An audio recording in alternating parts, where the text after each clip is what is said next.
Kararating nga lang natin ngayon dito sa United Arab Emirates. Medyo na-delay nga yung flight natin kaya gabi na tayo nakarating dito. Kung bago ka pa nga lang dito sa page natin or kung napadaan ka lang, ito nga pala si Madis Karting Room. Sa mga hindi nga nakakaalam dyan, galing nga tayo ng Pilipinas. Pagkalapag nga natin dito sa United Arab Emirates, naghanap nga tayo agad ng hotel dito sa Dubai para may matuluyan tayo dito. Panglimang hotel ko na nga itong pinuntahan dito. Naghanap-hanap nga muna tayo ng medyo mura. Buti na nga lang itong hotel na napuntahan ko dito may kabayan. Kaya nabigyan tayo ng discount. Baka magtaka kayo bakit hindi ako dumiretso doon sa accommodation ko.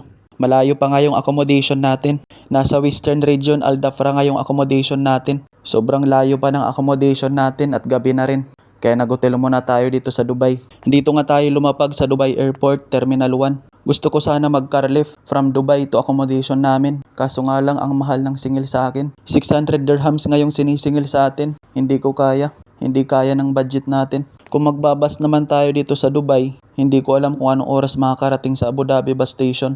Baka pagdating natin ng Abu Dhabi bus station, wala nang bus papuntang Western Region Al Dhafra. Kaya naisipan ko na lang muna mag-hotel dito sa Dubai.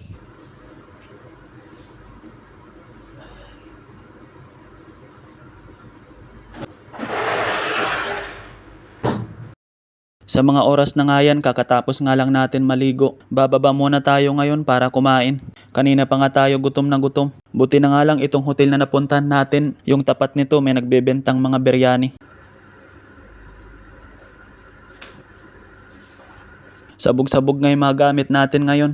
Mamaya na nga lang natin to ayusin pagkatapos natin kumain. Hanggang dito nga lang muna yung vlog na to. Maraming salamat sa panonood.